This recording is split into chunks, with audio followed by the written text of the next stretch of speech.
Warning! This episode contains some strong language. Listener discretion is advised.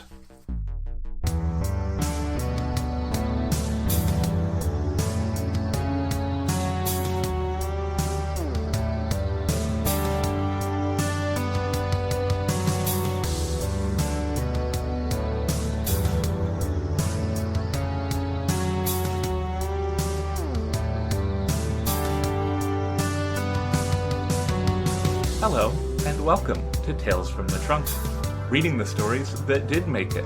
I'm Hilary B. Bisniaks. Listeners, I am beyond thrilled, and more than a little flustered right now, to welcome to the podcast Hugo, Nebula, World Fantasy, Locus, Mythopoeic, award-nominated and winning author, possibly one of my favorite people on the internet, just period, and have been for, since like the mid-aughts. Ursula Vernon. Ursula, welcome to the show. Hi, it's great to be here. And yeah, never do the math for how long we've all been on the internet. It's just it does not bear thinking about. Yes, I was talking with my friends about recording with you a few days ago on Discord, and my one friend said, actually, the artist behind the show's logo said, "Wait a minute, I just made the connection that Ursula Vernon is also Ursula V. We were vaguely friends on DeviantArt back in the long old days." Oh yeah. And I remember still when DeviantArt was the hot new thing. Uh-huh. Yeah, it's mind you, I also remember when email was the hot new thing, so let's not go too far down that road. Yeah, no, I will save us both and our feelings there. So we are here today to talk about T. Kingfisher's brand new book, A Sorceress Comes to Call, which you can go and buy in bookstores right now. Please do. My cat will eat me if he doesn't get enough food. Please do buy this book. Expensive, weird, wet food. Oh no, that is. I've been there. Those cost. Please buy and they several. Smell. Oh, it's awful. It's terrible. Yeah. And if you don't have a prescription when you show up, they won't let you buy it. Like, what are we doing out here on the street dealing black market kidney failure cat food? I mean, right? Who could say? Society. We sure do live in a society, unfortunately. Yes, we do. But anyway, yes, you can buy the book. You can buy the book. You should buy the book. And what should our dear listeners know about the book before we get into our reading? Well, it is a retelling of the Goose Girl, which is a fairy tale that is so weird that most collections generally don't include it because it's bizarre. It the original story has a girl who goes off to marry a prince, and her mother gives her a couple of drops of blood on a handkerchief and a talking horse. So weird. And then she loses the handkerchief. Her maid takes over, steals her identity, has the horse killed, and the rest of the story is basically a horse skull hanging on the wall, guilt tripping her about how disappointed her mother would be if she could see this. It's a very, even for the Brothers Grimm, that one got weird. Yeah. I think the only other thing to go in is it deals a lot with a narcissistic and very weirdly abusive mother. So if that's really, really triggering for you, it's okay. I've written many other books. Mm-hmm. Some of those books are even not horrific in one way or another. Yeah, there's a few. Hamster Princess, for one. Yes, Hamster Princess. Nothing horrible happened there. I kept trying to put horrible things in, and the editor kept stopping me. Something, Dracula is not a fairy tale. But I thought it was close enough. I mean, I support I want to see Harriet take on Count Dracula. He would have been a vampire bat, and Renfield was going to be a flying squirrel. And yeah, Sure. this was all canceled in the same way as my Bluebeard is a fairy tale that children will love surely pitch was. Bluebeard is a fairy tale that children should know about. I think I heard Bluebeard for the first time when I was in kindergarten. Yeah, it's an object lesson in not marrying weirdos who don't want you to look in their study. So Yeah, perfectly fine. Yeah. We both turned out great. Yeah, I hardly scream at all anymore. So we're going to be getting both a section of Chapter 1 and of Chapter 3 so that we know both of our principal point of view characters. Is that right? Yes, there are two heroines in the book, and I want to make sure you meet them both, because one is oppressed and the other one is funny. Yes. Both of them are funny. Yeah. Cordelia has her moments, yes. Yeah. But I want to be Hester when I grow up. Yeah. I mean, I think we all do, honestly. Maybe with a slightly better knee. Yeah, without the knee problem. But. Yeah. All right. Well, ready when you are. Okay. So this is from Chapter 1. There was a fly walking on Cordelia's hand, and she was not allowed to flick it away. She had grown used to the ache of sitting on a hard wooden pew and being unable to shift her weight. It still hurt, but eventually her legs went to sleep, and the ache became a dull all-over redness that was easier to ignore. Though her senses were dulled in obedience, her sense of touch stayed the strongest. Even when she was so far under that the world had a gray film around the edges, she could still feel her clothing and the touch of her mother's hand, and now the fly's feet itched, which was bad, then tickled, which was worse. At the front of the church, the preacher was droning on. Cordelia had long since lost the thread. Lust and tithing were his two favorite topics. Probably it was one of those. Her mother took her to church every Sunday, and Cordelia was fairly certain that he had been preaching the same half-dozen sermons for the past year. Her eyes were the only muscles that she could control, so she was not looking at him, but down as far as she could. At the very bottom of her vision, she could see her hands folded in her lap and the fly picking its way delicately across her knuckles. Her mother glanced at her and must have noticed that she was looking down. Cordelia's chin rose so she could no longer see her hands. She was forced to study the back of the head of the man in front of her. Her hair was thinning around the back and was compressed down at the sides, as if he wore a hat most days. She did not recognize him, but that was no surprise. Since her days at school had ended, Cordelia only saw the other townsfolk when she went to church. Cordelia lost the tickling sensation for a moment and dared to hope that the fly was gone, but then the delicate web between her thumb and forefinger began to itch. Her eyes began to water at the sensation, and she blinked them furiously. Crying was not acceptable. That had been one of the first lessons of being made obedient. It would definitely not be acceptable in church, where other people would notice. Cordelia was 14 and too old to cry for seemingly no reason, because of course she could not tell anyone the reason. The fly crossed over to her other hand, each foot landing like an infinitesimal pinprick. The stinging, watering sensation in her eyes started to feel like a sneeze coming on. Sneezing would be terrible. She could not lift her hands or turn her head, so it would hit the back of the man's head, and he would turn around in astonishment, and her mother would move her mouth to apologize, and everyone would be staring at her for having been so ill-mannered. Her mother would not be happy. Cordelia would have given a year of her life to be able to wipe her eyes. She sniffed miserably, her lungs filling with the smell of candles and wood polish and other people's bodies. Under it all lay the dry, sharp smell of wormwood. And then, blessedly, the preacher finished. Everyone said, Amen, and the congregation rose. No one noticed that Cordelia moved in unison with her mother. No one ever did. And now I will switch over to chapter 3, so that we have a bit of a chaser after that. Mm-hmm.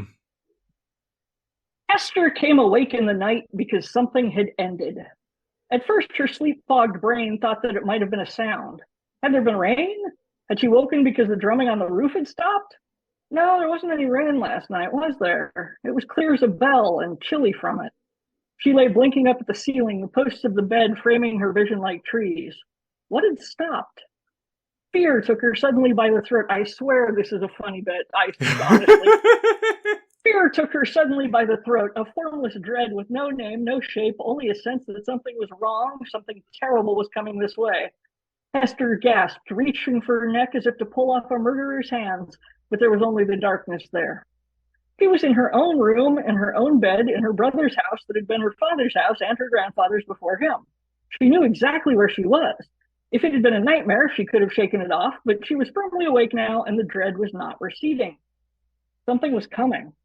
It would be here before long. Not tonight, perhaps not even tomorrow, but soon. Ah, she thought, remaining calm even in her head. It was my safety that ended. Yes, of course. Esther had felt such a nameless fear once before in her life when she looked into the eyes of a young man that her parents had picked out for her. She had gathered her courage and cried off the wedding. It had cost her dearly, but she stood her ground in the face of all opposition. Her parents had raised her to be good and biddable and not cause a fuss, and it had shocked both them and Hester herself to learn how much stubbornness she had saved up over the course of those years. Years later, when the young man's proclivities came to light, she was held to have had a lucky escape. By then, of course, it was much too late. She had been branded a jilt, and she was not beautiful enough to tempt any other suitors, nor was there enough money in the family coffers to tempt their pocketbooks. She had been considered firmly on the shelf by the time that word had come down of what he had done and the hanging that had followed. Her father had apologized. Her mother hadn't, but Hester no longer expects such things. This had the same taste, the same sense that doom followed, and she had only a little time to avert it. All right, she rasped aloud. All right, I hear you. I'm listening. Acknowledgement seemed to be all that it wanted. The dread released her, and Hester gasped for air, feeling sweat oozing from her skin and soaking into the sheets. She wished suddenly, powerfully, that Richard were there in the bed beside her. They had been lovers a decade earlier, and then he had offered her marriage, and she had turned him down, not willing to have him sacrifice his prospects out of pity. He was Lord Evermore to most, with an immense estate and money enough to set half the matchmakers in the city baying at his heels. He needed an heir and a spare, and a woman young enough to give him both. Esther did not exactly regret that choice, but it would be so much easier now to roll over and shake him awake and tell him she'd had a nightmare. His arms would close around her, and she would lean his forehead against his shoulder and breathe easier. It would have been good to have. But I don't have it. And whatever is coming, it seems that I will have to deal with it myself. Esther sighed. She was 51 years old now, and her back ached and her knees ached, and when the barometer plunged, she found it easier to use a cane. She did not want to be standing in the path of the storm. And if wishes were horses, then beggars would ride, she thought, and rolled over and tried to get a little more sleep before something terrible arrived.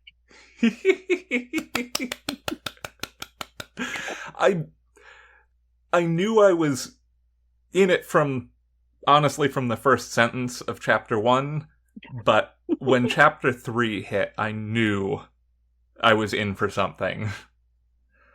Hester was a delight. It's always fun. I mean, this is sort of a quasi-Regency setting because I love Regency romances, and I wanted to write something set in them.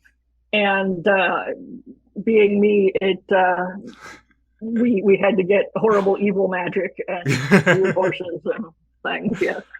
Sure. Yeah. I mean, obviously, like, what are you gonna just have, like, a comedy of manners? Like, I did try to write one of those once, and then I was like, this needs ninjas. And yeah, it's undergone some alterations. Now it has druids, and maybe someday it will get published. Who knows? Maybe someday I'll have the time to finish it. That's much more unlikely. That's the trick. So, this, of course, being Tales from the Trunk, is there anything that, for whatever reason, didn't make it into the final version of this book that you still are sad didn't make it in, that you'd like our listeners to know about?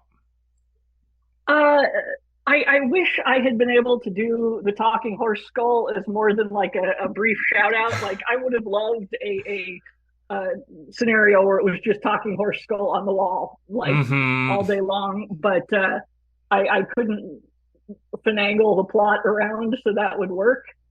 And although the maid in this story is very good and definitely a strong ally of the heroine, I would have also liked to have like the maid assume her identity briefly for something, but I couldn't make the plot work around that either. So Mm-hmm. we got away from the Goose Girl a bit there, but you know, Yeah, it I would have happens. liked to do that. The only other thing I think was there was I did a whole bunch of quotes from the Ladies' Book of Etiquette and Manual of Politeness by Florence Hartley, which was published in 1860, and I quoted from it a lot. I would have liked to put a lot more in because it's an etiquette handbook from the 1860s. It's very stilted and in some places very weird, but the writer genuinely was wanted to make sure that the people reading it did Mm-hmm. not feel embarrassed. It was like springing from the best of all possible places. And she was like, if you are a true and decency and courtesy will shine through even if you don't know which fork to use, but this is so things don't get awkward. Mm-hmm. And it was very sweet. It was. It's uh I don't think it's a spoiler to say that most of the places where that manual is used is as comic relief, and it works just beautifully. Yay! I'm glad. Uh, yeah, because there are places where it turns into a comedy of manners, and Mm-hmm. which you need the light bits in between the soul sucking horror. Yeah. It's yeah. Yeah, it's important. When you start off with somebody not at all in control of their body, you need to make sure that you have, a bit of levity here and there. Just Yeah, a, yeah, a touch. absolutely. And also, it's impossible for me to write books where I don't start making jokes eventually. Like I can sustain that for about a short story, Mm-hmm. and then it's just like, nope. I'm gonna start saying, amused things or having people notice how absurd everything is because uh, otherwise I get depressed writing it. Mm-hmm. Um so this of course we've mentioned the things that we wish were in there. Without giving too much away, is there anything that you're just so excited for our listeners to get to when they read this? Uh, well, there is a scene, and I will not spoil it, but I make my husband read all of my books in advance. Usually, in advance, I mean, usually at about like 60% mark, I'm just like, this is a Mm-hmm. horrible book that shames my ancestors. No one will know what I'm doing. And I made him, I was like, you have to read this and tell me if it's working. He's like, fine. But he won't read it in the same room with me anymore because I'll just be, wait, you snorted, you laughed. What was it? What line? Mm-hmm. And so he was downstairs reading, and can I swear on this podcast? Yes, absolutely. Okay, and all of a sudden, like I hear "What the ever loving fuck" really loudly, and I leap out of bed, run down, and I'm like, look over shoulder. Yes, that was what I was hoping would happen. Yes, there was a scene where I was like, I'm just gonna take this freaky shit to 11. Mm-hmm. Yep. I know what you're talking about. I had a And I very can't similar explain sentiment. anything else about it without spoilering. Yes, but Yeah. yeah. I think my exact words were, let's go. Which then my wife called from the other room, is everything okay? Yeah, I in horror is so individual, and this is dark fantasy, which I think means it's horror, but in a secondary world. I've never quite Mm-hmm. figured out the qualifier. These days, I mostly know that it's horror if Nightfire published it, and it's dark fantasy if Tor published it. Mm-hmm. but the horror is very individual. So a lot of times I will be like, well, this was technically a horror novel, but we're just very interesting. I thought interesting things happened. And some people will read one and be like, yeah, this is nothing, whatever. And other people will be like, this is the most terrifying thing ever.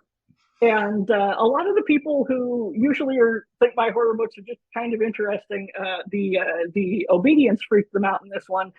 And Mm-hmm. and then of course, we get to the scene, and Yeah. I'm a little smug about that one. I also really like there is a Penelope Mm-hmm. is a character that shows up who's a minor character, but was a lot of fun to write. She's so much fun. Yeah. Oh, well, I'm so excited for all my friends to read this book and yell at me about it. Yes, Seriously, it's that is one problem my husband has. He's like, I've read the thing, and now I need to go, yeah, someone about the thing, but no one else has read the thing. mm-hmm. This is the eternal struggle of authors and people who get advanced copies. Yep. Yep. So speaking of things that maybe people should be excited about, I don't know, I'm not the boss of you, but I think you should be excited about. Is there anything else that you have out either recently or upcoming that you'd like our listeners to know about? Well, I believe in the next, I don't know when, because publishing schedules are hard, and I've Sure, yep. misplaced it in my brain. Tor is going to be doing a wide release of my book Swordheart, Yes. and so it should get marketing, and people will be able to find it. And the print copies will be I'm not sure when those will come out after the ebook, but they will be much easier to track down, which Mm-hmm. is great, because that's one of my favorite books I've ever written, because I had a lot of fun writing it. And they have also bought the 2 sequels, so now I have to get off my ass and finally write those 2 sequels, which had kind of stalled out because Nope. yeah. Yep. So, but now that money's involved, I am like, uh, I have to write them, which is Yeah, good, sure. because I They can't got make you out for a excuses barrel anymore. now. Yeah, exactly. It's like you can't make excuses for why you haven't done the thing. Like, I had Mm-hmm. other work. No, this is the work. Do it. Yep. So yeah, so that's good. That is extremely exciting. I am thrilled to hear about that, and that there will be sequels eventually, Yes, as such yes. things go. I've been working on the Dervishes book, and so far there's a knoll and somehow a large, sort of vaguely anthropomorphic pill bug scientist. I don't know where he Sure, came yeah. from, but yeah. Sounds like a good guy to me. Oh, he's lovely. Yeah. Yeah. Finally, and I think perhaps the hardest question, uh, is there anything that you've been enjoying recently in the wider media landscape that you'd like our listeners to know about? Well, there's 2 things. Great. I play a lot of video games, and I will shamefully admit that I was out. Okay, it had been 20 years, and then my husband wanted someone to play Magic the Gathering with, and he had been out, but his kids gave him a deck, and he was like, I need someone else to, and I started playing with him. And they have this new thing called Commander, where you get we had Mm-hmm. pre-made decks, and suddenly, years of sitting around stoned in college playing Magic just roared back to life, and I beat him 6 games to 7, and out of 7, and was like, oh shit, I feel it.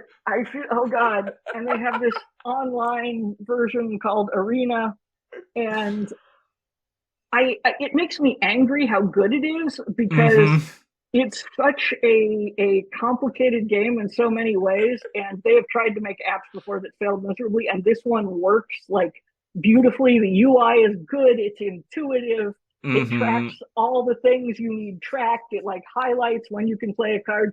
So I've been playing a lot of that and enjoying it. And really, this is not a recommendation. This is save yourself, don't do it. But But yeah, it's everything I loved, and my white weenie deck rides again. Uh, Fantastic. and the other thing I will recommend is very weird. It's a there is a self-published military sci-fi series, and I am not usually a military sci-fi person, Mm-hmm. and it is called Behold Humanity, and it is the author pen name is Ralts Bloodthorne, which tells you what you're getting into, Sure. and like, please, Ralts, if you ever hear this, I will hook you up with a copy editor, man. I love you. I can save you.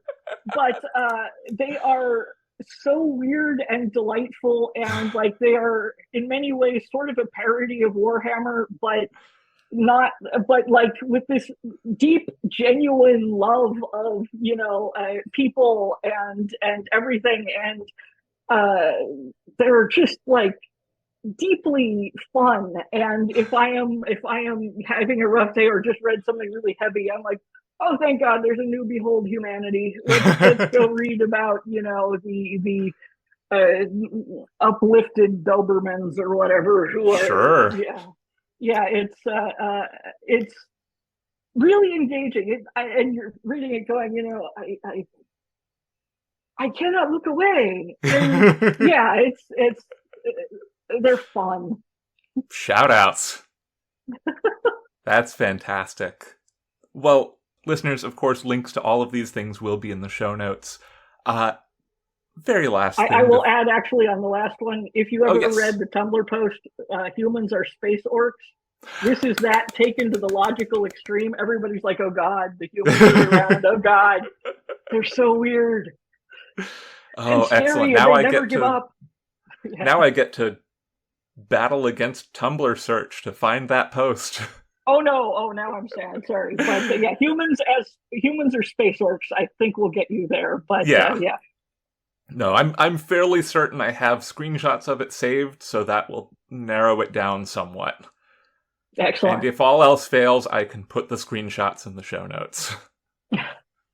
I have my friends will tell you I have an album of approximately 1,000 Tumblr screenshots in my Google Photos, because Google Photos OCRs things, and that's actually better search than Tumblr. Oh yeah, and yet there are so many things on Tumblr that are such like weird, way too online cultural touchstones. Mm-hmm. Best website there is. Yep. Also, awful hell site. Terrible. Oh yeah. Garbage. Stay away. Yeah. Don't go on Tumblr, but if you're already on Tumblr, like, Godspeed. Yeah. Yes. My mother was like, oh, you're posting this Tumblr thing. Should I go there? I'm like, no.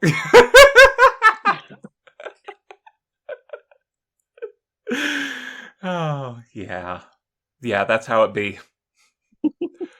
Well, with that in mind, where can our dear listeners find you elsewhere on the internet?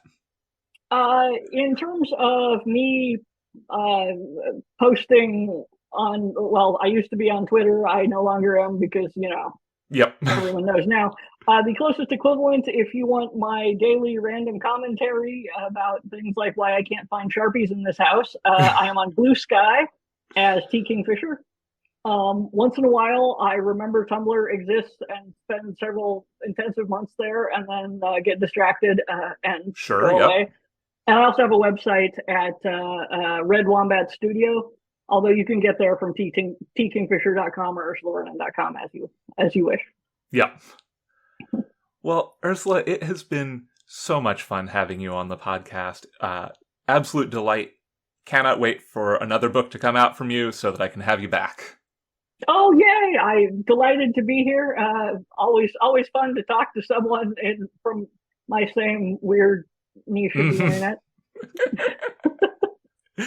Yeah. Tales from the Trunk is mixed and produced in beautiful Oakland, California. Our theme music is Paper Wings by Lillian Boyd. You can support the show on Patreon at patreon.com/trunkcast. All patrons of the show now get a sticker and logo button, along with show outtakes and other content that can't be found anywhere else. You can find the show on Blue Sky, at Trunkcast, and I post at HBBisnieks. If you like the show, consider taking a moment to rate and review us on your preferred podcast platform.